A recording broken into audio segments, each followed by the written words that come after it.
ሰላም ሰላም የኢትዮጵያ ቤተሰቦቻችን እንደምን አላችሁልን? አለን ተቋቁለን እንዴ ተረጋግተ ነው እንዴው እኔ እንደ ቦታው እኮ እንዴ ጩኸት የሚያስፈልግ እጠውጥ የተወለድኩት እኔ ይርጋ ጨፌ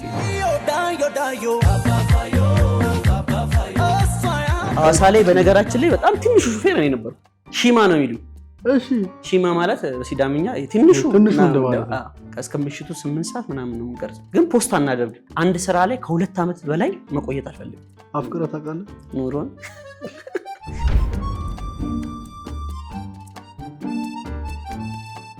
በቃ እንደ እናት እንደ ጓደኛ እንደ ወንድም እንደ ሁሉ ነገር ሆና ነው እንትን ያለች። ሶሻል ሚዲያ ላይ ቲክቶክ ላይ አይናለ ብዬ ስጠራ ሰምተህ ከሆነ የሷ ስም እስካሁን ፍቅርን አልገለጽክላት? ከበደ አይወጣልም። የመኖር ሚስጥር ለማንም ማላካፍለት ወድሻለሁ ስጦታዬ። ኧረ በስመ አንተ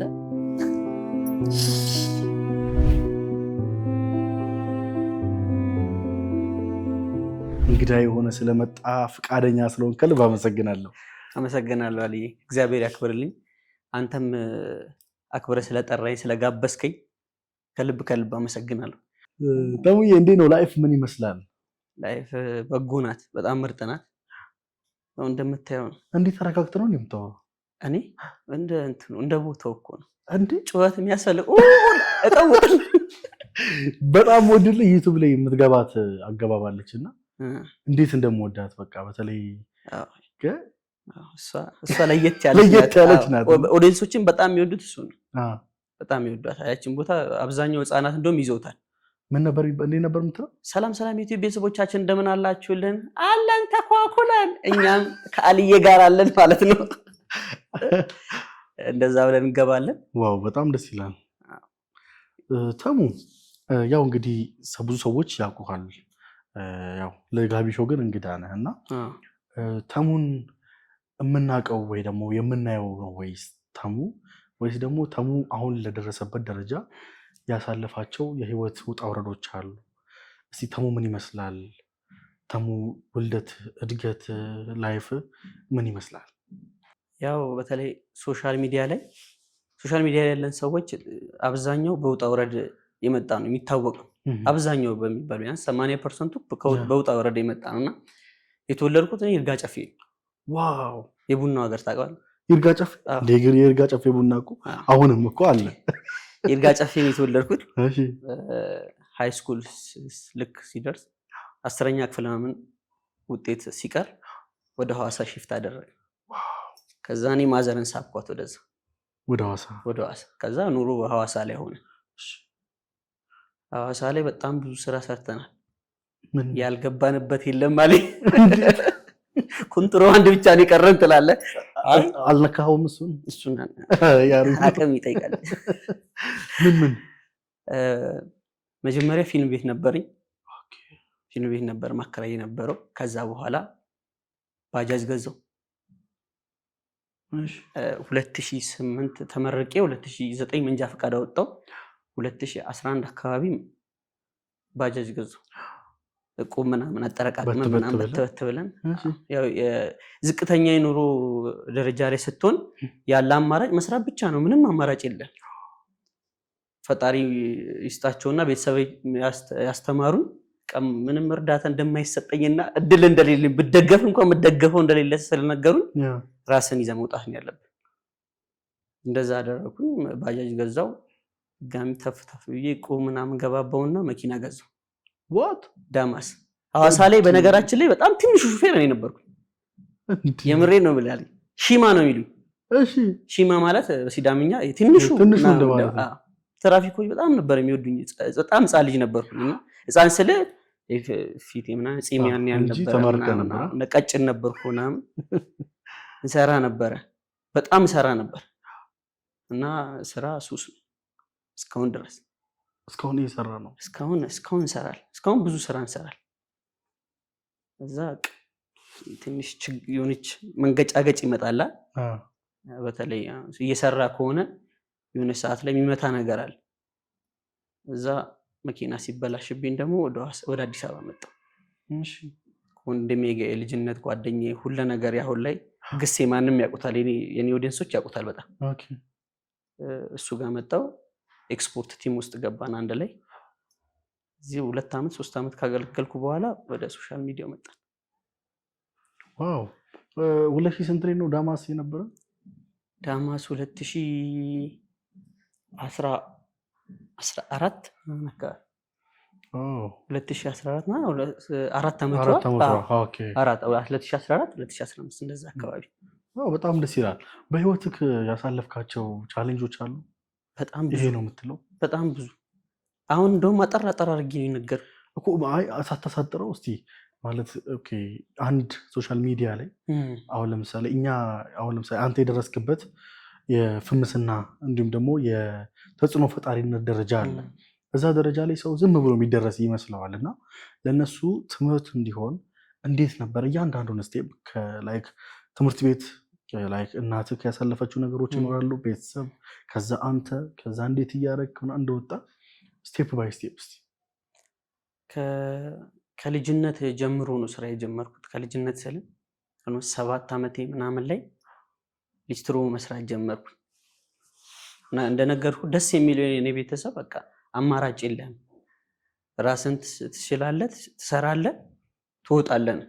ውርስ መወርስ ነገር ስለሌለ ራስን ይዘህ መውጣት ነውና ሊስትሮ፣ ከዛ በኋላ ሸንኮራ መሸጥ፣ ቆሎ መሸጥ። ቦይናኛ አካባቢ በጣም ይበላል፣ ደቡብ አካባቢ ቦይና ትሸጣለህ። በቃ እንደዛ ተፍ እያለን በቃ የልጅነት እንትንን ትገፋለህ። ያው ደብተር መግዣ ማንም ሰው ሰፖርት ስለማያደርግ እሱን በዛ ከቨር ታደርጋለህ። ለቤቱ ወንድ ልጅ ነኝ እና በጣም ነው የሚወዱኝ ቤተሰቦቼ፣ በጣም ነው የሚወዱኝ። ከዛ በቃ ግዴታ ለቤተሰብህ መኖር አለብህ ካንተ ባለፈ ማለት ነው። ወደ ሶሻል ሚዲያ የመጣንበት መንገድ እንደነገርኩ ልክ መኪኔ ስትበላሽ እንትን ነኝ እኔ። ይሄ የሚደነግጥ ሰው ምናምን የሆነ ነገር ሲፈጠር የሚርበተበት ሰው አይደለም። በቃ ሆነ አይደለ ህይወት ውስጥ የሚያልፍ ነገር ነው። ጓደኛዬ ጋር ነው የደወልኩት። አሁን ያለው ጓደኛዬ ጋር መኪኔ ሞተር ነከሰብኝ ያልኩት። ሞተር ነው የነከሰብኝ እና 1 ብር ኪሴ ውስጥ አልነበረ። እቁብ ከፍል ነበረ። እሱን ጨርሼ ገና አዲስ እንትን ልጀምር እያለ ነው የተበላሽብኝና ና ነገ ምናምን አለ። እዛ መኪናውን እዛው አቆሚያት መጣሁ። እዛ እሷን የተወሰነ ሸጥኳትና በዛው ተበላሸችበት አንድ ኮምፒውተርና 1100 ዲ ታውቃታለህ? ካሜራዋ ካነን 1100 ዲ ስንት ሺህ ብር ነበረች? 17 እንደዛ አካባቢ ነበረች። ገዛ ከሰው እጅ ላይ ነው ገዛ። እሺ በሷ ገዛን። ኤክስፖርት ቲም ነበር የምንሰራው። እሱ ዶክመንቴሽን ኦፊሰር ነበረ፣ እኔ ስቶር ማናጀር ነበርኩኝ። አሁን ከኛ ጋር አብራ የምትኖር እንትን አለች፣ ዳይሬክታችን ምናምን አለች አብረን። እሷ ደግሞ ካፒንግ እና ፋይናንስ ላይ ነበር የምትሰራው። ከዛ ማታ 11 ሰዓት ከቢሮ እንደመጣን ወደ ቀረጻ እንገባለን። ከእስከ ምሽቱ 8 ሰዓት ምናምን ነው የምንቀርጸው፣ ግን ፖስት አናደርግም። ለምን? ይሄ መጀመሪያ ቲክቶክ ከመጀመራችን በፊት ኦዲየንሱ ምን ይፈልጋል ማለት ዝም ብለህ መግባት ትችላለህ። አሁን እንደምታየው ነው ዘላ ዝም ብለህ መግባት ትችላለህ፣ ግን ቋሚ የሆነ ኦዲየንስ ለመያዝ የሆነ ነገር መስራት አለብህ። ሰው ጋር የሚቀር ነገር መስራት አለብህ። ቲክቶክ ማየት ጀመረ ምናምን። ምንድነው እየተሰራበት ሳይሰራበት የቀረው? ሰው ምንድነው የሚፈልገው? ሞር ቪው ያለው ማንጋ ነው እና ቲክቶክ አልጎሪዝሙ ራሱ ምን ይፈልጋል? ኦኬ ሶሻል ሚዲያ ሰው እንዲ አቅልሎ እንደሚያዩ አይደለም። ፍዳ የሚባለውን ነገር የምትበላው እዛ ውስጥ ነው። በጣም መከራ ነው የምትበላው። እዛ በሱ በጣም ሌሊቱን ሙሉን ቀርጽ ነበር ፖስት ሳናደርግ። ከዛ ቲክቶክ ላይ መጣ። እዛ ቲክቶክ ላይም እንዳልኩ ነው በጣም ፈጋንበት። እዛ እንደውም ፕሮሞሽን ለረጅም ጊዜ አልሰራውም ነበር። እዛው እንዳልኩ ድርጅት ውስጥ ነበር ምን ሰራ የነበረው። መሀከል ላይ እኛ የምሰራበት ድርጅት ኤክስፖርት ድርጅት ሌላ ኬብል ፋብሪካ ነበሩና እዛም ሽፍት አደረጉኝ። ለ3 ወር ለ4 ወር ምናምን ክፍተት ተፈጠረ። እሺ እዛ ሶሻል ሚዲያ ሲረሳ ይረሳል። እንደገና ለመመለስ ደግሞ መከራ ነው የምትበለው። እዛ ሪከቨር ለማድረግ ድጋሚ ሌሊቱ ሙሉ እንቅልፍ አተኛም። ከዛ በኋላ ጠዋት 12 ሰዓት ላይ ለሰርቪስ መነሳት አለበት። ከእንቅልፍ ትነሳለህ። እንቅልፍን ሳጨርስ ምናምን እዛ በስተመጨረሻ ቀስ በቀስ እያለ ተሳክቷል። አዎ ተሳክቷል። ግን እንደምታስበው አይደለም። አንተ ታውቀዋለህ ሶሻል ሚዲያ ምን ያህል እንደሚያለፋ ምን እንዳስከፈለም ታውቃለህ። እና ከባድ ጊዜ ነበር። የሚገርም ነው። የተሙ ወጣትነት ምን ይመስላል? እስቲ ስለ ወጣትነት ማለት አሁንም ወጣትነት ነውና የፋየር እድሜ በነበረ ጊዜ በተለይ ደግሞ ዩኒቨርሲቲ ወይ ደግሞ ትምህርት ላይ በነበረ ጊዜ ምን አይነት ተሙ ነበረ? ወጣትነት ያሳለውን በስራ ፊልም ቤት ነበረኝ ብያለሁ። ሃይስኩል ላይ እንትን ላይ ኮሌጅ ላይ ሐዋሳ ቲቪቲ ነበር የተማርነው። አውቶ ነው የተመረኩት። ከዛ ትምህርት ቤት ትማራለህ ሃይስኩልም እያለ ማታ ትመጣና ባቄላ ትሸጣለህ። በቃ እንደ እንትኑ ነው እንደ ሲዝኑ። አሁን ለምሳሌ ቦይና ሳብ ከሆነ ቦይና ትሸጣለህ። ከዛ በዓል ሲሆን አዲስ ዓመት፣ ፋሲካ፣ እንቁጣጣሽ ምናምን ሲሆን ዲድሮ እንትን ትዝ ይላል ሀያት ዘይት እና ባለ 3 ሊትሩና እናትና ልጅ አረቄ እና እሱንና ዶሮ አድርገን እጣ እንሸጣለን። እጣ እናዞራለን 100 እጣ ማለት ነው። ቢያንስ ለሱ የምታወጣው ቢያንስ 150 ብር ሊሆን ይችላል። ዶሮ 50 ብር በአሪፉ ሰዓት ማለት ነው። አሁን እንደዚህ በተመታ 1000 2003 ሳይገባ ማለት ነው። ያዙልኝ ዘይት 50 ብር የገዛ ሰውዬ ነው። ዘይት 50 ብር ነው። አያት ፀሐይ ላይ እንደ ህፃን ልጅ እሱን እናዞራለን። የበዓል ከቨር በሱ ነው። እና ግን በጣም የምወደው ላይፍ ነበር። እንደው አዝኜበትም አላቅም ከፍቶኝም አያቅም። እንደነገርኩ ስራ ላይ ነበር የምንውለው። ትምህርት ቤት ነው፣ ከዛ ስራ ነው። ጠዋት ትምህርት ቤት ነው፣ ስራ ነው።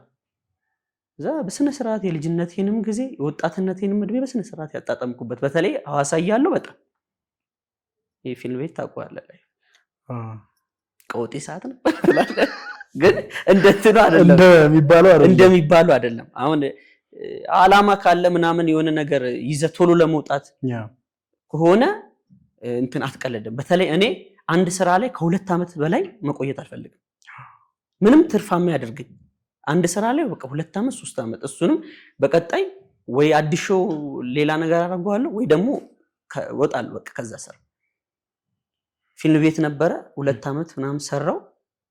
ባጃጅ ገዛው 2 ዓመት ምናምን ሰራው። መኪና ገዛው። ከዛ ፌል ሲያደርግ በቃ ካለ ፈጣሪ አሟጠሽ ጋግሪ ነው፣ ወደፊት ትቀጥላለህ። ተሙ ግን ላይክ እኔ አሁን አንተን ማይክ እንደ የሆነ ኮሜዲ ይዘትም አለና ይሄን ኮሜዲ እንደሆንክ ያወቀው መቼ ነው? ወደ ኮሜዲነቱ እንዴት ልትገባ ቻልክ? ከድሮ ሃይስኩልም ነው። ሃይስኩል ኮሜዲ ሃይስኩል ላይ ድራማ ትሰራለህ፣ ስታንድ አፕ ኮሜዲ ትሰራለህ ምናምን። ቆሙ ቀልድ መናገር አልችልም። ቀልድ እስቲ ቢባል ቀልድ አልቀልድም። ግን እኔና አሁን ያልኩ ወንድሜ ኖርማል ስናወራ በጣም ነው የሚያስቀውና ብዙ ሰዎች ቢሮ ውስጥም እናንተ ለምን አትጀምሩም ምናምን ይሉናል። ስናወራ በጣም በቃ ፈታ ብለን ነው የምናወራው እንደ ሙዳችን ስለሆነ። ግን በዛ መሃል ምን እናደርጋለን? ሰው ማያስቀይም ነገር ድንበር ታዘጋጅና በራስ ቀልድን በራስ ታደርጋለህ። ሲሪየስ ከሆነ ሲሪየስ ነገር ትጥላ። አሁን ማያምኑኝ ሰዎች አሉ። ስለ ስራ ሳወራ በቃ ሶሻል ሚዲያ ላይ ያለውን ነው የሚያውቁት። ተሜ ያ የሚቀልደው ልጅ ምናምን ነው እንጂ ስራ ላይ ሲሪየስ ስራ ሌላም ስራ ስለምንሰራ ከድርጅት ውስጥ ወጥተን አሁን ቡና ላይ እንሰራለን። ኤክስፖርተሮች ቡና እናቀርባለን።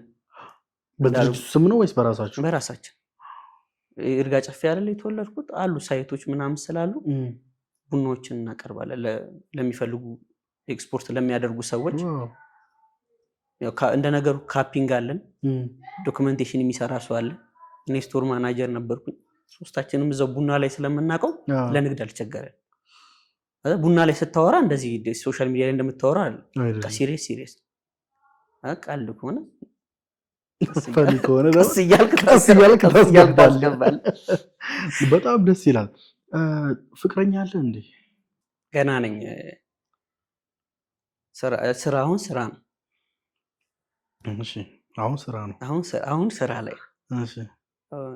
እንደ እግዚአብሔር ፍቃድ ወደፊት በቅርብ ጊዜ ከ5 ከ6 ዓመት በኋላ ሚያዝያ አይቀርም ሳድግ 18 ዓመቴን በቅርብ ጊዜ 6 ዓመት ነው። አዎ እንዴ ምን አላት አሁን አመቱን እያየኸው ነው። ዩዜን ቦልት ሆነ ይሮጣል። ግን ለፍቅር ያለህ አመለካከት ምን ይመስላል? ጥንቃቄ ይፈልጋል። እንዴት? በጣም መጠንቀቅ አለብህ።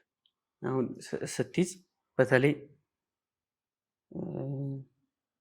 እኔ እንደሚመስለኝ ሴት ልጅ ብዙ ነገር ትፈልጋለች ብዬ አስባለሁ። ብዙ ነገር ስለ በፋይናንሻልም ጉልበት ማለት አለብህ።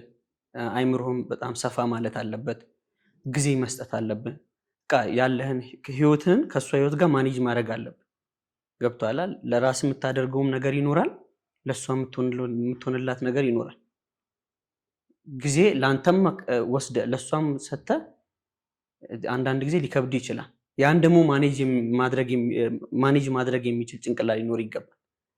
እና እንደቀላል ኦኬ ነው፣ ችግር የለውም ይመችሻል፣ እኔም ተመችተሽኛል፣ ችግር የለውም። ከዛ በኋላ ያለው ፕሮሰስ ነው የሚከብድ። ከምቾቱ በኋላ በቃ ከዛስ ማለትም እሷ የሚሆን ነገር ታስባለች። ሪሌሽን ነው፣ ከዛ በኋላ ትዳር ነው፣ ሌላ ምንም የለውም። ሪሌሽን ላይ ያለ እሺ ይሆናል። ከዛ በኋላ ጭንቅላት በጣም ብስል ከሆነ ፈጣን ከሆነ ወደ ትዳር ውስጥ ትገባል። አለበለዚያ ጊዜ መግደል ይመስለኛል። ከሆነም በሪሌሽን ላይ ከሆነም ፕሮሰስ እያደረክ መሆን አለበት። ለትዳር ፕሮሰስ እያደረክ መሆን አለበት እንጂ በፍቅር ይሄን ያክል ለመቆየት ምናምን እኔ እሱ አይመችም። ዋው አፍቅረህ ታውቃለህ? ኑሮን ከኑሮ ጋር የሌለ ፍቅር ውስጥ ነበር። ቺት አረገችብኝ እንጂ ልጅ እሱማ የልጅነት ነገር እኮ አይቀርም። ያው ግን መለስ ትላለህ እንጂ እንደነገርኩ ነው። እንዴት ነበር ግን ስሜቱ? ቫይቡ አሪፍ ነበር፣ ግን እንዲህ መንበዛበዝ ውስጥ ምናምን አይደለም። አሁንም ድረስ ለስራ ነው እንትን ያለኝ አላበዛውባም ማለት ስራ ምናምን ብዬ እንትኑ ስለሆነ ነው የላይፌ ጉዳይ ስለሆነ ነው እንጂ እንትን አልሰጥም። ቀደም ጊዜ ምናምን አላልኩም። ይፈልጋል ያን ጭንቅላት ለማምጣት ደግሞ ይሄ ጓደኛ ስትይዝ ይመስለኝ እሺ ማለት አለብን። ነገሮችን ማለፍ ችለህ ዋጥ አድርገህ የሚያናድ ነገር ቢሆንም ቻል አድርገህ ምናምን እስቲ ነገ ይስተካከላል ብለህ ማለፍ አለብህ። ያ ነገር ሲሆን ደግሞ እዚህ የሚንገጫገጭ ነገር ይኖራል አንተ ጋር። እዛ እሺ ስትል እዚህ የሚጎል ነገር አለ። እዛ የሆነ ሰዓት ነበር። ከዛ በኋላ ምን ነካ ተሙ ተነስ እንጂ በዚህ እድሜ ራሴን በራሴ ነው ምጅልግ አድርጌ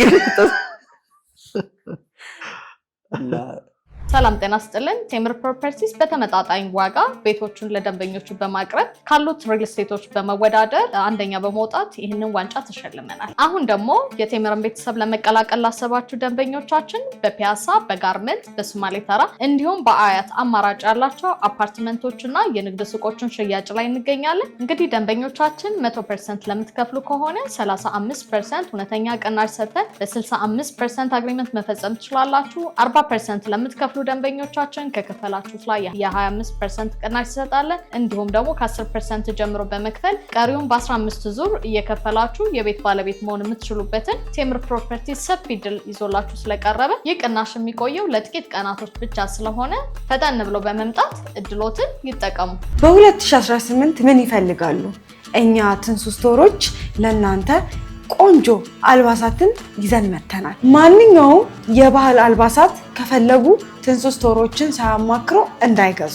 ለቁርባን የሚሆኑ ቆንጆ አልባሳቶችን እንዲሁም ደግሞ ጋቢዎችን እንዲሁም ነጠላዎችን የብሔር ብሔረሰቦችን አልባሳትን የምትፈልጉ ከታች ባለው ስልካችን ይደውሉልን። እናመሰግናለን። በ2018 ምን ማሳካት ፈልገዋል? እኛ መድኃኔ ኢንተርቴንመንት ለእናንተ የዩቲዩብ ማስተር ክላስ፣ ኮንተንት ክሬሽን፣ ቪዲዮ ኤዲቲንግ፣ ፎቶሾፕ እንዲሁም ሃው ቱ ሜክ ቪዲዮን በአንድ ላይ ይዘን ለእናንተ ቀርበናል። ስልጠናው የሚቆየው ለ1 ወር ከ15 ቀን ሲሆን ስልጠናውን የምንሰጠው በኦንላይን በቴሌግራም ፕራይቬት ቻናል ነው። እስካሁን 2ኛ ዙር ድረስ ያስተማረን ሲሆን አሁን ደስ በሚል ሁኔታ በ2018 3ኛ ዙራችንን በይፋ ጀምረናል። ለመመዝገብ ከታች ባለው ስልክ በቴሌግራም ሊንክ ያውሩ። በእርግጠኝነት በ2018 የዶላር ተከፋይ ይሆናል። እናመሰግናለን። ተሙ ለቤተሰብ ያለህ አመለካከት ምን ይመስላል? ቤተሰብ አሁን እንዳለው እንትን አለ በጣም ከባድ ነው። በተለይ በእኔ ህይወት በጣም ብዙ ነገር ተከፍሎልኛል።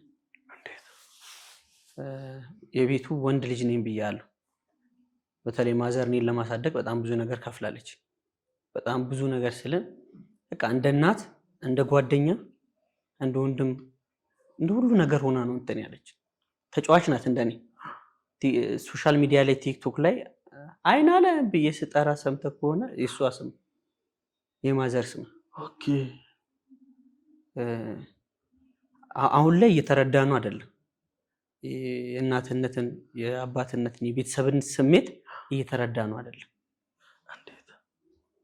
ምን መሰለህ ይሄ አንተ ተወልደ ጭንቅላት እስኪበስል ድረስ እስካለው ፓርት እነሱ አንተ ማታውቃቸው እነሱ የሚከፍሉት መስዋዕትነት አለ። ለምሳሌ ቢያጡ እንኳን እንዳጡ ፊታቸውን ማሳየት አይፈልጉም።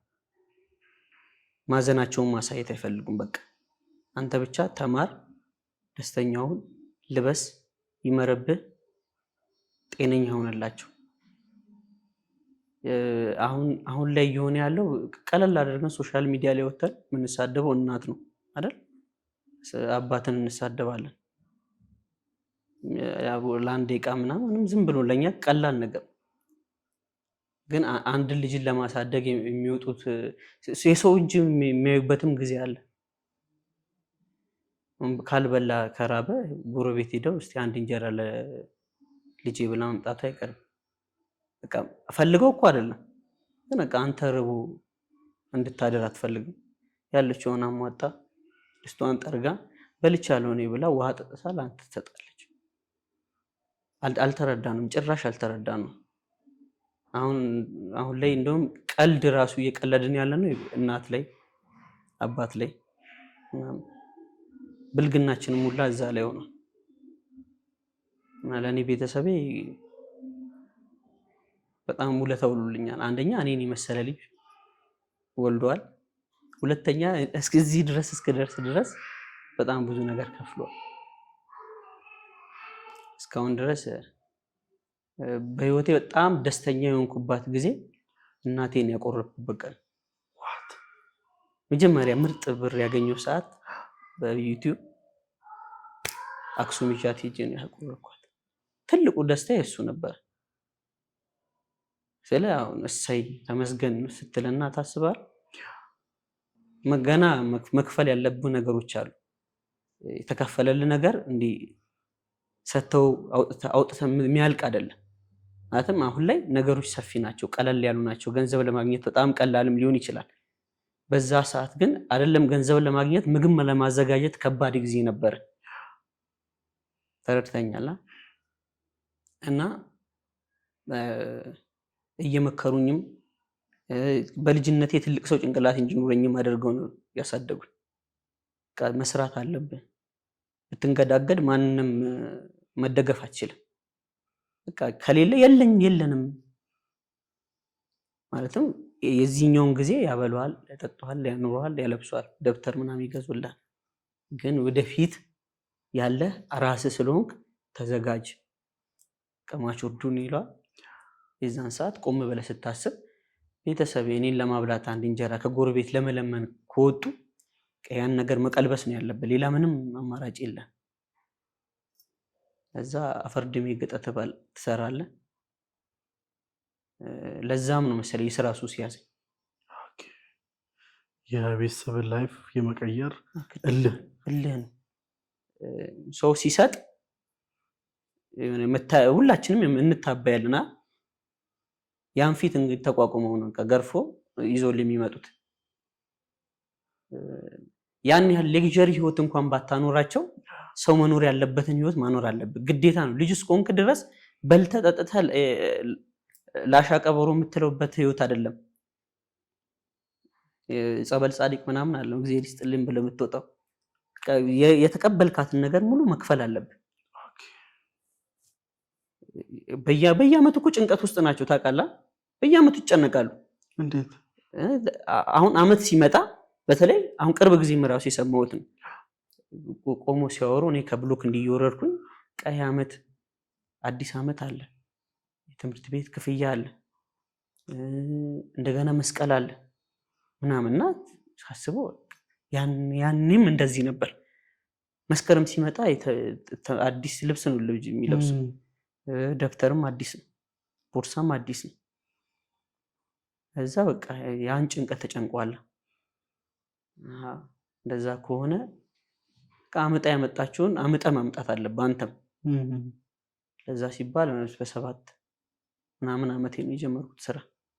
ሊስትሮ ነው መጀመሪያ የሰራሁት። በስንት አመቴ? በ7 አመቴ 8 አመቴ በቃ 7-8 አመቴ አደገኛ ሊስትሮ ነበር። ሰው ነው ሊስትሮን የሚጋዝብልኝ። እንዲህ ወጣቶች ናቸው ምናምን ፀጉር ቤት ውስጥ የሚሰሩ። እዛ ልጁ ኳስ ተጫዋች ነበረ። በቃ ጓደኞቹን አስተባበረና አንድ ብር 50 ሳንቲም ነበር የሚጠራው ሊስትሮ ማለት። እዛ ወጥሬ እየሰራው አንዴ ፀሐይ መታኝ። ፀሐይ እንትን ከልለን አልነበረም እንሰራ ነበር። በዛ ምክንያት ፀሐይ መታኝ። በጣም እሰራ ነበረ። ባንኮኒ ታውቃለህ? ማቺ ሳንቲም ከታ እሷን በ25 ሳንቲም ገዝተን በሷ ውስጥ ነው በቃ የምናጠራቅም።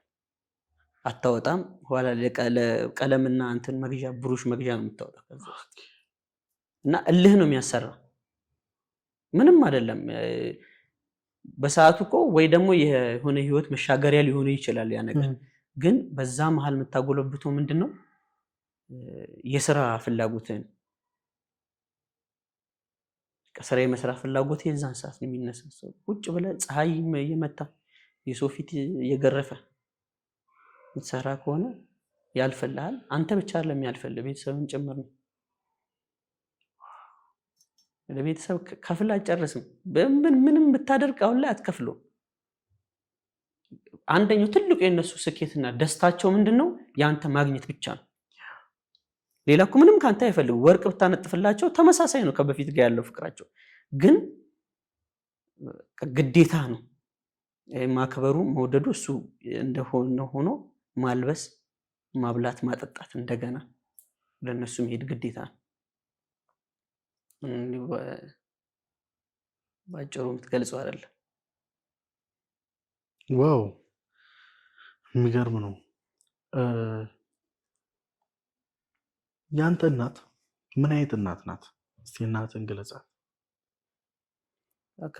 ክፍለ ሀገር የኖረች ስለሆነች እንትን ናት፣ ሶሻብል ናት። በጣም የማህበራዊ ህይወት በጣም የምታውቅ ናት። ማህበራዊ ህይወት የምታውቅ ናት። በዛ ላይ ስራ በቃ የምትላለች፣ ዝም ብላ የምትሰራ ናት። መቀመጥ የሚባል ነገር እንትን አትልም። በልጅነቴ በጣም ከባድ እንትን ላይ ነበርኩኝ። ሲነግሩኝ በጣም ታማሚ ነበርኩኝ እና አብዛኛውን ጊዜ ቅድም ለዛ ነው በጣም ብዙ ነገር ከፍሎልኛል ያልኩ። አብዛኛውን ጊዜ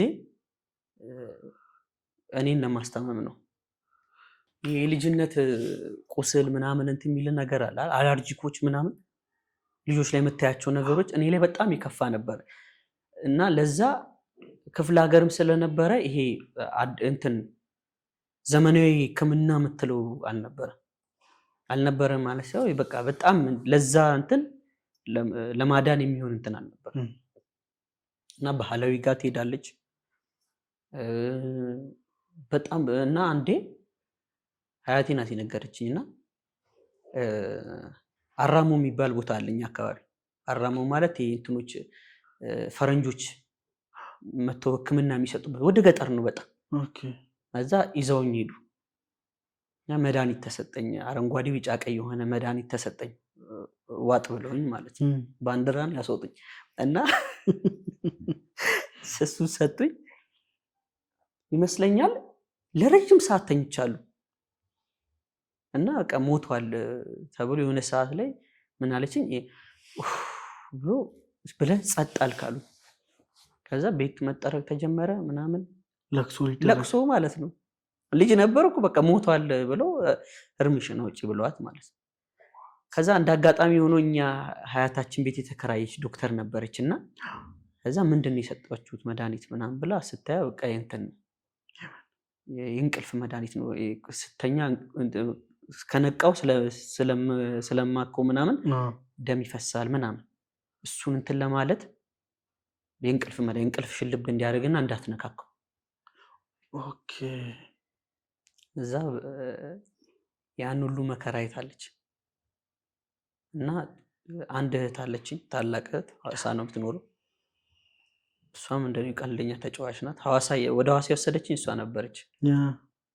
መጀመሪያ እሷ ነበረ ወደ ሐዋሳ የመጣችው፣ ቀጥላ እኔን ወሰደች። ከዛ እኔ ማዘን ሳቋል ተሳስበን ነው እንትን ያለውና ያው እንደ ማንኛውም እናት ናት፣ ታዝናለችም። መቆጣት ሲገባ ደግሞ በጣም ትቆጣለች። ግን እንደዚህ ኮስታራ ምናምን የምትላት አለችም። በጣም ተጫዋች ናት። በቃ እንደኔ ማለት ነው። እኔ እንዴት ነኝ? ደህና ነህ? ኧረ በጣም ደስ ይላል። ለእናት ያለን ፍቅር ከዚህ ቀደም ገልጽ ታውቃለህ? በሚዲያ ላይ በምናምን? ገልጬው አላውቅም። እስኪ ዛሬ ለእናት ያለን ፍቅር እየተመለከትክ ግለጽላት። ልታስለቅሰኝ ነው ትላለህ? አይ እንዲህ ተናግረህ የምትጨርሰው አይደለም። በተለይ እናት ያላቸውና ወጣቶች በተለይ አሁን በኔ እድሜ ያሉ ሰዎች እንዳይቆጭን፣ እናትህ አመለጠችን መመለሻ የለም። ስታዝንና ስትጸጸት አንድ ቀን ነው 2 ቀን ወይ ሳምንት አለ የምትጸጸት፣ እድሜ ልክህን የእግር እሳት ነው የሚሆንብህ። አሁን የሆነ ሰዓት ብንንስል ደስ የሚለኝ ዝም ብሎ እሷ ስላለች ነው። ዝም ብሎ በቃ ዝም ብሎ ባይኖርህም ብታገኝም ባታገኝም ደውዬ ሳወራት ድምጿን ስሰማ ነው በቃ የእሷ መኖር የእሷ ድምፅ መኖር ሌላ ተስፋ እና እንዳይጸጽተን ነው ብለው እና አልከፈልኩም ገና። ሁሌም የምለው እግዚአብሔርን ነው የምልህ። እኔ ጸሎቴ ፈጣሪ ገንዘብ ስጠኝ እንዲያርግልኝ አሉ። እናቴ ደውላ የለኝም እንዳልላት አደራህ፣ እንዲህ ቦታ ሊሄድ ነው ገንዘብ የሆነ ነገር ላደርግ ነው ብላኝ፣ ኧረ በስመ አብ አንተ የለኝም ማለት አልፈልግም እና አደራህ ሄጂ ቤተክርስቲያንም ገንዘብም ጠይቄ ማለት እንዲፈልግ ነበረ እና እባክህ ባለችኝ ሰዓት ውይ የለኝም እንዳልላት አደርገኝ አደራ። እና አጎንብሳ በሄደችበት ልክ ቀና ብላ እንድትሄድ እፈልጋለሁ። የሆነ ተናግረውም ምናምን ትገልጸው አይደለም። እያንዳንዱ ጊዜ እኔን ለማሳደግ ውጣ ውረድ ነበሩ፣ ህመምም ነበሩ፣ እግር ያለው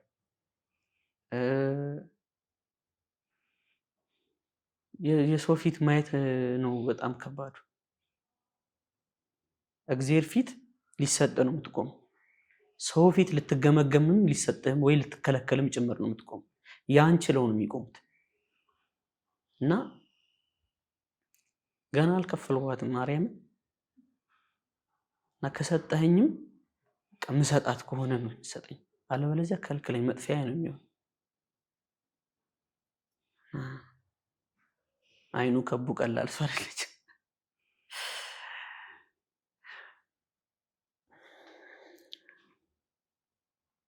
አንስቼው አላውቅም ነበር ባይዘው ያለ በተለይ ሶሻል ሚዲያ ላይ ስለ ቤተሰቤ ምናምን ተናግሬም አላውቅም። ኖርማል ስሟን ከመጥራት ውጪ እንትን አለም እና ይጨንቀኛል ስለሷ ሳስብ። ለሆነ አድርገህ የማይወጣልህ ጊዜ የለም። ብታደርግ ምንም ነገር ብታደርግ ገና ነኝ ምናምን የምትልበት ሰዓት አሁንም እዛ ላይ እና አሁን በተለይ እናት ያላችሁ ቤተሰብ ያላችሁ ሰዎች ጸጸት ዝም ብሎ ጸጸት አይደለም የሚጸጸታችሁ። አሁን ኖራ ራሱ ይጸጽተኛል አይደለም እንደው አያምጣውና ብቻ ቀርቶ አሁን በህይወት ይጸጽተኛል። ማድረግ ሲገባኝ ያላረኳቸው ነገሮች ይኖራሉ ብዬ ነው ማስበው።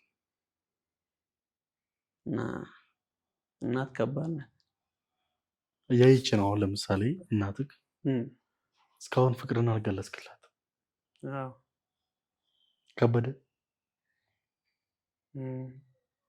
አይወጣልም ምን በላይ የመኖር ሚስጥር ለማንም ማላካፍላት ገንዘብ ምንም ቢሆን ታካፍላለህ። እናትን ለማንም አታካፍላት፣ ለማንም አትሰጣት። እስካሁን ድረስ ቀሚሷን እየጎተት ብትኖሩላት ደስታ ነው።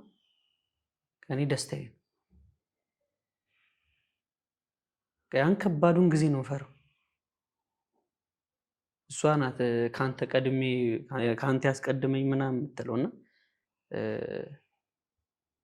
እኔ ከሷ በቀድም ይሻለኛል። በጣም ነው የሚጨንቀው ስታስበው ራሱ። እና ያኑራት፣ እውነት ያኑራት እስካኑራት ቀይስጠኝ እስከሰጣት ነው። እና ፈጣሪ አምላክ ጤና ላይ ጤና፣ እድሜ ላይ እድሜ፣ ሞገስ ላይ ሞገስ፣ ደስታ ላይ ደስታ ጨምሮ እንዶ ያድላት ከኔ ቀንሶ። ገና እኔም ወስዶ አለ አይደል ይስጣት። እኔም ከዚህ በላይ አሁን ካለውበት በላይ አድጌ አሪፍ ነገር እስክሰጣት ድረስ ፈጣሪ አምላክ እድሜን እኔም ይስጠኝ። እና መግለጽ አልችልም አለ እውነት። እሺ እናትህን እወድሻለሁ ብለህ አታውቃለህ? እንደውም ቅርብ ጊዜ ነው ኖርማል በቀልድ አድርጌ ካልሆነ በስተቀር የምር ብያት አላውቅም። አንተ ብዙዎችን እንደዛ ነው አንልም። በቃ አሁንም ያልኩ ይሄን ነው። ይሄ ከቃል በላይ ስለሆነች እናም ስላልቡ መሰለኝ አንናገርም። ገልጬላት አላውቅም። ልግባው አይኑ ከቡ ጓደኛዬም አጫዋቼም አዝናኝም እናቴም እንደ ሙሉ ቤተሰቤ ናት። እና በቃ ከዚህ በኋላ ሲከፋሽ አያሳይኝ መድኃኒዓለም፣ ሲከፋሽ አያሳይኝ። ወርቅ ባዘንብላት ደስታዬ ነው። ምን እሷ ከኔ ይሄንን አትጠብቅም። ስልክ ደውላ ቢሆን ድምጼ ትንሽ ዝግ ሲል ታውቃለች። ሁሉም እናቶች ያውቃሉ። ግን ለእኔ በቃ ቀኑን ሙሉ ነው የምትጨነቀው። እና ከማያልቀው በረከቱ፣ ከማያልቀው ፍቅሩ፣ ከማያልቀው ጸጋው፣ ከማያልቀው ሞገሱ መድኃኒዓለም እሱ ይስጥሽ። እኔ ልሰጥሽ የምችለው የልጅነት ፍቅሬን ነው። እስካለው ድረስ አያጎልብሽ፣ አያጎልኝ። አትጭኝ አልጣሽ ግንባሯ ለሰማት ይሽታል ባይዘው ቃሉን መጥራት በጣም ፈርታል። ለምን እንደፈራው በዛም ይወጣልኛል። እናቴዋ አለሜ እምዋ ነው የምላት። እምዋ ወድሻለሁ፣ ወድሻለሁ ስጦታዬ። አንተ ይጨንቃል፣ አንተ ታውቃለህ ብለው ታውቃለህ። ያንተ እኔ ያልኩህ ለካ ብዬ አላውቅም ብዙ ጊዜና ሳስበው ለምንድን ነው ያ ቃል ያዘኝ? ገብቶሃል? ከመውደድ በላይ እወዳታለሁ። ምንም ቃላት አይገልጽም። እናት ከተባለ እናት ነው። አሁን እኔ ካወራሁ እኔም ስለማለት ይቅርብኝ። ለዛ እኮ ነው በቃ አትችለውም። ማለትም የሆነውን ነገር ስለምታውቅ ያለፈውን ነገር ተናግረህም አስረድተህም እንዲሁ የሚወጣልህ ስላልሆነ እንቅ ነው የሚያደርግ እንጂ እወድሻለሁ እኮ ኖርማል ነው። ሰው እወድሃለሁ ትለዋለህ። ምንም በጣም ቀላል። ግን የእሷን እንዲህ በቀላሉ የምትተወው እማ እወድሻለሁ ብለህ የምትተወው አይደለም። ከእንትን ጋር ነው ከአክሽን ጋር ነው የሚሆነው። እሱ የኖርኮ ሲሆን ነው የሚያምረው። በጣም አልከፈልኩም ገና ያልከፈልኩት ነገር አለ ብዬ ውስጥ እንትን እየነገረኝ እወድሻለሁ ብላ ፌዝ ነው የሚመስልብኝ እኔ ራሱ። ለዛ ነው እጅግ የፈናነቀኝ። እዳ በለው በግድ ነው ያስጠራሁት። ጊዜ ሊስት ነግሬሻለሁ እወድሻለሁ ከዚህ በኋላ። እዚሁ ላይ ግን ተሙ በጣም ለጓደኝነት ያለህ ቦታ ልዩ እንደሆነ አውቃለሁ እና ጓደኝነት ለአንተ ምንድን ነው? ጓደኝነት ሚስጥር ነው። ሙሉ ነገር በሚስጥር መስጠር ነው የሚጨረሰው። ነፍስ ብታጠፋ ለቤተሰብ አትነግራቸው፣ ለእህት ለወንድም አትነግር፣ ለጓደኛ ግን ተነግረዋል። የአብዛኛው ሰው ፋይል የአብዛኛው ሰው ሚስጥር ጓደኞቻቸው ጋር ነው ያለው ይባላል እኮ። ስለ ጓደኛ ነገረኝና ስላንተ ነገረኝ ስለ ጓደኛ ነገራለሁ ምናምን የሚባል ተረት አለ። በቃ ምንም የሚነጣጠል ነገር አለ። ጓደኛ ማለት ጓደኛ ማለት ነው። የጓዳህን የሚያውቅ የውስጥ ሚስጥርህን የሚያውቅ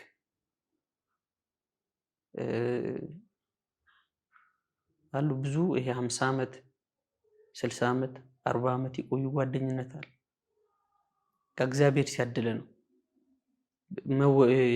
እህትና ወንድም በተፈጥሮ ይሰጣል አሉ። እህትና ወንድሞች ይኖረዋል በተፈጥሮ የሚሰጡ።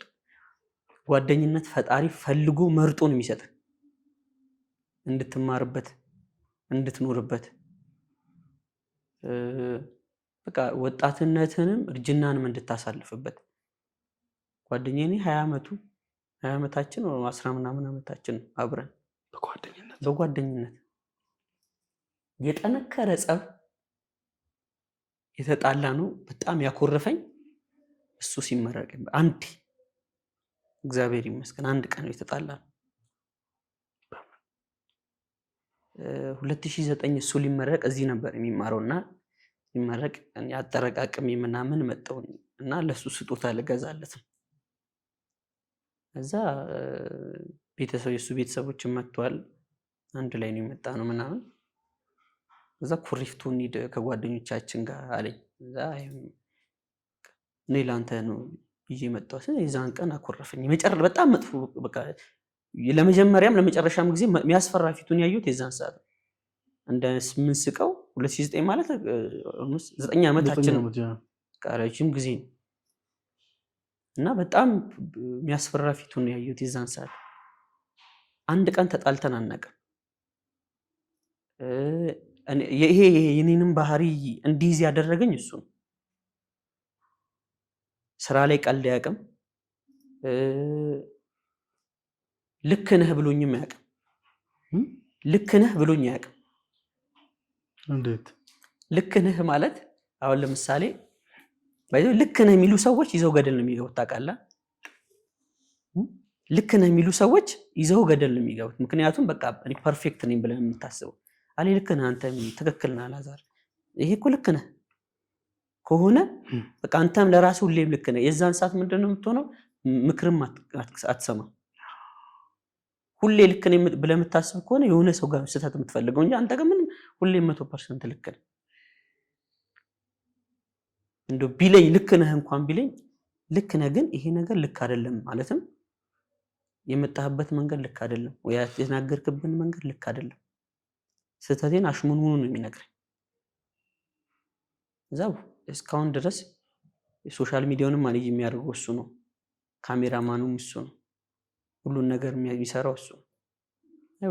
ኖርማል ነው። የፊት ለፊት ላይ ከመቀመጥ ውጭ ምንም አደረገው ነገር የለም። በጣም ጭንቅላቱ የሚገርም ነው። እኔ ኖርማሊ ዝም ብዬ ሰው ጋር አገናኛለሁ፣ አወራለሁ ምናምን። እሱ ምን ሰዓት ምን አይነት ሰው እንደሚጠቅም ምን አይነት ሰው እንደማይጠቅም ያውቃል። እና ጓደኝነት ሲባል ሻይ ቡና ተባብለ የምትለያየው ምናምን እሱ ፎሩ ነው የቻይናው። በቃ አንድ የቤተሰብ አካል ቅድም ስለ እናቴ የተናገርኩ ልክ ባይሆንም አንድ ቤተሰብ በለው የራስ ሰው የሚገርም ነው። ህይወት ምን አስተምራለች? በጣም ብዙ ነገር ማጣትን ዜሮን በደንብ አውቀዋለሁ፣ መቶንም በደንብ አውቀዋለሁ። ሐዋሳ ገብቼ ፊልም ቤት ነበረኝ ብያለሁ። ፊልም ቤት በትንሽ ብር ገዛውና እሱን እየሰራን በዛ መሀል የሆነች ሂሳብ የምትሰራት ነገር አለች። የቤት ኪራይ ትከፍላለህ፣ ምግብ አለ። ይህን ነገር አድርገን ባጃጅ አንድ ስቴፕ ከፍ አልክ ከዜሮ አይደል? ባጃጁን እየሰራ 3 ብር ነው 2 ብር ነበር ያኔ ባጃጅ እንዱ እሱን እየሰበሰብክ እቁብ ገብተህ አሁንም ቤት ኪራይ እያልክ መኪና ሁለተኛው ስቴፕ እዛ ሞተር ነከሰ። ዜሮ አልሆንክም። ዜሮ ላይ ዘጭ ስትል ምን እንደማምን ታውቃለህ? ፈጣሪ አምላክ እጅና እግር ከሰጠ ማንም ሰው በቃ አሁን ላይ እያስተዋል ነው ያልሆነው ነገር ምንድነው? እጅና እግር ከሰጠ እየተጨነክ እያሰብክ እንደሆነ ካወቅ በቃ ሰውነ የተለወጥክ ነው ማለት ነው። ትሰራለህ፣ ትለወጣለህ ማለት ነው። ተስፋ የሌለው ሰው የሞተ ሰው ብቻ ነው አይደል? ምክንያቱም ከሞትክ በኋላ ምንም ማስራት ስለማትችል እስከ ኖርክ ድረስ እየተራመድክ ከሆነ ያለችው የምታገኛትን አጋጣሚ በሙላ ወደ ቢዝነስ መቀየር፣ ስለዚህ የሚመጣውን ነገር አለመፍራት። ትልቁ ሰው ልጅ የሚፈራውን ነገር ሞትን ትቀበላለህ። መሞታችን አይቀርም። እሱን እያመንክ ምን ኑሮ ነገር ያሳስባል እንዴ? ተፈጨርጨረ አፈር ልሰም ቢሆን ትነሳለህ። ስመጣ ምንም እንትን ይሆንኩኝ አይመስልም። እንደው ቲሸርት የጠፋበትም ሰው አልመስልም። እንኳን ሞተር የነከሰ በቃ ምንም በቃ ሞተር ነከሰ ስለቅ እንደቀላል አይደለም። ምን መሰል ይሆናል ያለ ኢንዱስትሪ ፓርክ ውስጥ ፉድ ሰፕላይ 17000 ብር በወር ሊከፍሉኝ ተስማምቼ እዛ ውስጥ ገብቼ ነው የነከሰው። እሱም የሚሆነው እንዴት መሰለ? መኪናውን ስገዛ የተወሰነች ብር ነበረብኝ። እሱን ወዳ ጨርሼ ሀብዬ አንድ ልወስድ ደሞዝ የመጀመሪያ ከዛ በቃ የሆነ ጥሬ ገንዘብ የምትይዝበት ሰዓት የለም። በቃ ስሰራ የነበረው እንዴት እንደው ታውቃለህ? 12 ሰዓት እነሳለሁ ጠዋት 11 ተኩል እነሳና ሙተራ ሙቄ 12 ሰዓት ላይ ተማሪዎችን ሰበስበና ሰርቪስ ካስገባው በኋላ እንደገና ወደ ኢንዱስትሪ ፓርክ መጣና ስራ ውስጥ ሰራል። 9 ሰዓት ተመልሼ አወጣቸውን ተማሪዎችን ድጋሚ ይሰራል። ኢንዱስትሪ ውስጥ የሚሰሩ ሰራተኞችን ከምሽቱ 3 ሰዓት ላይ ወደ የቤታቸው አከፋፍላል። ከ3 ሰዓት በኋላ ቤት ገባና ምግብ በላለሁ፣ ፀጉሬን ታጠባለሁ። ነቃ ለማለት ጃኬት ለብስና ሐዋሳ ክለቦች በጣም ብዙ አሉ። ክለብ ናይት እሰራለሁ፣ ታክሲ ማለት ነው። እስከ ምሽቱ 7 ሰዓት 8 ሰዓት አለፍ ሲል በጣም ፕሮግራም ሲኖር እሁድ ሲሆን ቅዳሜ ሲሆን 9 ሰዓት ድረስ ልትሆን ይችላል። ከዛ ስንት ሰዓት ነው የምተኛው? 3 ሰዓት 2 ሰዓት 11 ተኩል ድጋሚ ትነሳለህ። በለፋህ አይደለም በቃ ምን ያያል ፈጣሪ በዛን ሰዓት በቃ ፕሮሰስ እየሰራ ነው ማለት ነው። ገንዘብ ብቻ ትኩረት አድርገህ የምትሰራ ከሆነ ተበላ። የቢዝነስ ጭንቅላት ሊኖር ይገባል። እያንዳንዱ የሚያጋጥሙን ነገሮች ለበጎ ነው ብለህ መቀበል አለብህ። ግን እየተማርክ ከዛ እያሻሻልክ መሄድ አለብህ። ከትላንት ስህተት የምትማረው ገንዘብ አያይዝ ሊሆን ይችላል፣ ወይ ደግሞ ከሰው ጋር የምትገናኝበት መንገድ የለም እሱ ሊሆን ይችላል። አስተማረኝ መጣው 4000 ብር በሳምንት ቁም ጥለውን 4000 ብር ተቀጠርኩኝ። ምንም አልመሰለኝም። በቃ ስራ ነው። ይሄንንም ያጣ ስንት አለ። ህይወት ይጠፋል። እስካለ ድረስ ትሰራለህ። ሶሻል ሚዲያ ላይ ዋው ላይፍ ፕሮሰስ ነው። በጣም ደስ የሚል ፕሮሰስ። ያንተ ደግሞ በጣም ልዩ ነው። ቤተሰቦች እንደቀላል እንዳትወጣ በጣም ብዙ ውጣ ውረድ አሳልፌ ነው የመጣሁት። አሁን ላይ ያለበት ሁኔታ ምን ይመስላል? በጣም ምርጥ ህይወት ላይ ነው። ለምን እንዳልኩት ታውቃለህ? ምንም ያን ያህል ኤክሰስ የሆነ ነገር አልፈልግም ሲል ቢመጣ አሰየው፣ ግን ባይኖርም ያን ያህል ከኔ ህይወት የሚወስደው ነገር ስለሌለ እሰራለሁ። ግን እያንዳንዱ መንገዴ በቃ ላለመሳሳት እሞክራለሁ። ላለመሳሳት ማለት በዙሪያ ሰዎች አሉ፣ እነዛ ሰዎች ላለማስቀየም መኖር ማለት ለኔ እኔ በልቼ ጠጥቼ ቤተሰቤን አብልቼ አጠጥቼ ሲተርፍ ለቄሳር ለእግዚአብሔር ለእግዚአብሔር ነው መዳድበ በስነ ስርዓት መኖር። ከእድሜ በላይና ከስራዬ በላይ ማሰብ አልፈልግም። መስራት የምችለውን እዛ ላይ በጣም እጠበብበታል እና የሚገርም ደስተኛ ህይወት ላይ ነኝ ያለሁት። እግዚአብሔርን ነው የምልህ።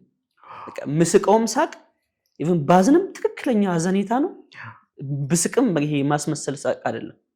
የምስቀው ሶሻል ሚዲያ ላይ የሚጫወተው ምዝናን ነው። ያ የኔ ላይፍ ነው ፈታ ብዬ የምኖርበት ማለት ነው። ይህ ስል በጣም ኖሮኝ ምናምን አይደለም፣ ግን በቃ እግዚአብሔር ለኔ የሚሆኑን ነገር አላሳጣኝም። ጭንቅላቴን እያሰፋው ነው። ከቀን ወደ ቀን ከሰው ጋር እንዴት እንደምገናኝ የቃላት ግድፈት ከሰው ጋር ያቀያይማል፣ ከሰው ያጋጫል፣ ነፍስንም ሊያጠፋ ይችላል። እሱ ላይ ራሱ ጠንቀቅ እንድል እያደረገኝ ነው። እሱ የጠበቀኝ ነው። ሶሻል ሚዲያ ደግሞ እንደምታስበው አይደለም። በጣም ኢቭን ስትወጣ ጥንቃቄ ያለው አለባበስ፣ አነጋገር፣ አረማመድ ምናምን መጠንቀቅ ይፈልጋል። እኔ ደግሞ እሱን አላምር። በቃ ነፃ ሆኜ መኖር ነው ፈልገው። ደስ የሚለው ልጅም አድርገውም ስለሚያስቡኝ አልከብዳቸውም ኮመንት ለመስጠት። ደስ የሚል ህይወት ላይ ነኝ ያለሁት። ዋው ደስ ይላል። ወደፊት ምን ማሳካት ትፈልጋለህ? በኢንተርቴንመንት አደገኛ ኢንተርቴንመንት እንደሚኖርኝ እርግጠኛ ነኝ ስለ በጣም 100% እርግጠኛ ነኝ። እና ኤክስፖርተር እንደምነው ቡና ላይ መስራት በጣም ደስ የሚል ስራ ነው። እውነት ንግድ በጣም ደስ የሚል ስራ ነው። ሶሻል ሚዲያውን እንዲህ አሁን ዩቲዩብ እና ቲክቶክ ላይ እንደምታየው አይደለም። በቃ የሆነ ሰዓት ሲመጣ ለየት ብሎ ነው የሚመጣው አይደል? በዛ ደረጃ ከፍ ብዬ ኢንተርቴንመንት ደስ የሚል ኢንተርቴንመንት በፊልሙም ሊሆን ይችላል። ፊልም በጣም ስለምወድ በቢዝነስም ደግሞ ምርጥ ቢዝነስማን እንደምሆን እርግጠኛ ነኝ። ያው የ2018 እንግዲህ ምኞት ይላል እንደሚሳካ ደግሞ አንጠራጠርም። ምክንያቱም እስከዛሬም እግዚአብሔር እኚህን ሁሉ ነገሮች ካሳለፈ አሁን ደግሞ ቀላሉን ነገር ትልቁን እኮ በርደን እኮ አልፈዋል። አሁን እየበረርክ ነው። ከዚህ በኋላ መድረስ አይከብድም። ፈጣሪም ሲሰጥ እንትን እያየህ እኮ ነው። ይኸውልህ ሲነሳህም ሲሰጥህም እኔም አንተም ልጁ ነን እና ያይሃል።